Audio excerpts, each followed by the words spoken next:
12, Jacked Existence. Do you know what? For the first time, maybe the second time in this album, not been blown away. It's just okay. It's a lovely little mellow ballad with a nice little laid-back country groove. But yeah, it's just all right. 7 out of 10. Track 13, North of the Border.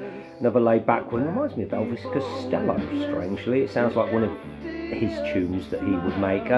Bit of a dip in the album as it comes to the end. We're on track 13 and 15, and that's two in a row. Perhaps I'm just exhausted with how good it is. But yeah, a little bit nothing key this track. For me, never stood out. 7 out of 10. Track 14, Thug Dynasty. There's that 60s vibe again. You could, it's proper Pavement in their prime as well. You could hear this on the sort of Wowie Zowie Extra Tracks album. You know, there's that weird background noises going on in the background. There's the lovely melody, such a pleasure on my ears. It just feels like it was music that was just made for me. It just hits me smack bang in the soul. Lovely stuff. 8 out of 10.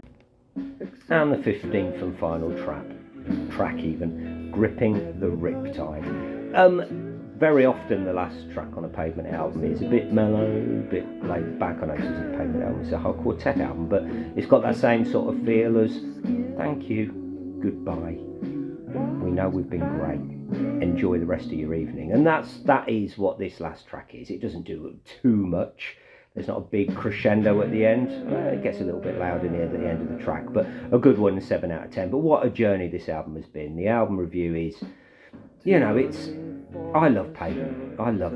I dearly, dearly love Pavement. They're the most special band to me. They were my band. They hit me when I was 18, and they're so special to me because they do things differently, and they do things that just seems to hit me in the soul, in the head, and he's the main part of that. They were a brilliant 5-piece. Love all of them to bits, but you know, he was their spiritual leader, their leader, and he's probably the spiritual leader of this band as well. It's probably impossible for him not to be. He's just that kind of musician, that kind of character.